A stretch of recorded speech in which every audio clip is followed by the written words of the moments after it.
नमस्कार, one India Hindi में आपका स्वागत है। मैं हूं राहुल कुमार। उत्तर प्रदेश में विधानसभा चुनाव की काउंटिंग से ठीक पहले ईवीएम का जिन बाहर आ गया है। समाजवादी पार्टी के अध्यक्ष अखिलेश यादव ने ईवीएम को लेकर बड़ा आरोप लगाया। वाराणसी, बरेली और सोनभद्र में ईवीएम और बैलेट पेपर गायब करने का आरोप लगाते हुए अखिलेश यादव ने कहा कि अगर आपको ईवीएम को मूव करना है तो कम से कम प्रत्याशियों की जानकारी में होना चाहिए। 2 गाड़ियां क्यों भागी?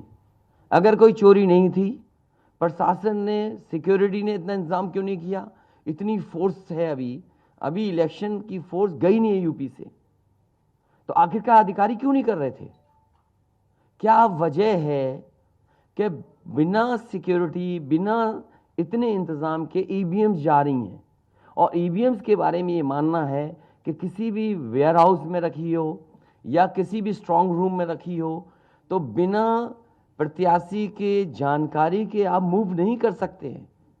अगर आपको ईवीएम्स को मूव करना है तो कम से कम जो प्रत्याशी चुनाव लड़ रहे हैं उनकी जानकारी में होना चाहिए। और सोचिए, मुख्यमंत्री आवास से प्रमुख सचिव, मुख्यमंत्री जगह जगह फोन कर रहे हों और डीएम्स को बता रहे हों।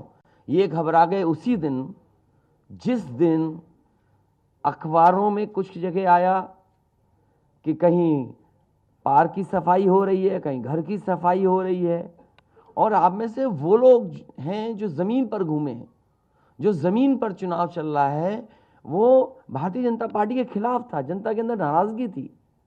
ये जो कल एग्जिट पोल आए हैं, मैं एग्जिट पोल पर बोलना नहीं चाहता था, लेकिन जो एग्जिट पोल आए हैं वो कहीं ना कहीं परसेप्शन ये क्रिएट करना चाहते हैं कि हाँ, भारतीय जनता पार्टी जीत रही है, जिससे वो चोरी भी करें अगर, वो भी ना पता लगे कि हाँ चोरी हुई है। इसीलिए अगर हमने वोट दिया है तो मैं अपने नौजवानों से, किसानों से और आम लोगों को कहूँगा कि उतनी हमारी जिम्मेदारी बनती है कि वोट को हम बचाएं। अगर वोट नहीं गिना जाएगा तो लोकतंत्र कहाँ जाएगा? और ये लोकतंत्र की आखिरी लड़ाई है। मैंने कई बार कहा कि उत्तर प्रदेश का चुनाव लोकतंत्र की आखिरी लड़ाई है। इसके बाद तो जनता को क्रांति करनी पड़ेगी, तभी बदलाव आएगा। इसलिए मैं अपने पार्टी के लोगों से और जो सच्चे ईमानदार, सच्चे सिपाही हों, सच्चे अधिकारी हों, सच्चे पत्रकार हों, कम से कम आगे आएं और लोकतंत्र को बचाने के लिए खड़ा हों।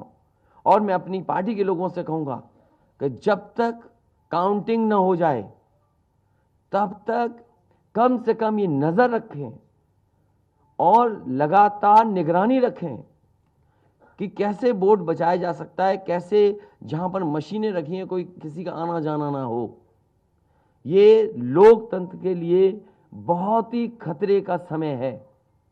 जो दल हार गया, अब उसके बस में यही है जो अब करने जा रहे हैं। ये जितने कुछ एग्जिट पोल हुए हैं वो इसीलिए हुए हैं कि अगर वो चोरी भी करें तो शायद नजर ना आए। अब ईवीएम्स पकड़ी गई हैं, बहाना कोई ना कोई अधिकारी बताएंगे कि हम ईवीएम्स इसलिए ले जा रहे थे। आखिरकार फोर्स के साथ क्यों नहीं ईवीएम जा रही थी? ये तो ईवीएम की एक बनारस की जो अभी भी लाइव चल रहा है वो घटना है। बरेली में एक स्ट्रांग रूम से बाहर नगर पालिका की कचड़े की गाड़ी में, जिसका नंबर UP 25 DT 9166 में 3 बक्से सील पकड़े गए। जो सील बक्से थे, एक बक्से में सादा बैलेट पेपर था तथा 2 बक्से में मोहरें, रजिस्टर तथा सील करने वाला सामान था। करीबन 500 बैलेट पेपर पकड़े गए। इसी तरह सोनभद्र का है कि सोनभद्र में भी बड़े पैमाने पर चीज़ें पकड़ी गई। वो भी लोग समझ में आ गया तो उन्होंने देखा, SDM को रोका। SDM घोरावल जनपद सोनभद्र में खाली मत पर अपनी गाड़ी से पॉलिटेक्निक कॉलेज ले जाते हुए पकड़े गए। क्या सफाई देगी सरकार? इसीलिए मैंने कहा, प्रमुख सचिव, मुख्यमंत्री, आप जानकारी कर लें। अगर आपके डीएम्स कोई जानकार हैं, उन्होंने खुद बताया है कि वहाँ से, लखनऊ से फ़ोन आ रहे हैं कि जहाँ पर भारतीय जनता पार्टी हार रही हो वहाँ पर काउंटिंग स्लो हो और रात तक काउंटिंग लेकर के जाइए। अखिलेश यादव ने आगे ये भी कहा कि ये जो एग्जिट पोल आए हैं वो परसेप्शन बना रहे हैं कि बीजेपी जीत रही है, ताकि ये लोग बेईमानी कर सकें। ये लोकतंत्र की आखिरी लड़ाई है, इसके बाद तो जनता को क्रांति करनी पड़ेगी। इस खबर में इतना ही। बाकी खबरों के लिए बने रहिए वन इंडिया हिंदी के साथ।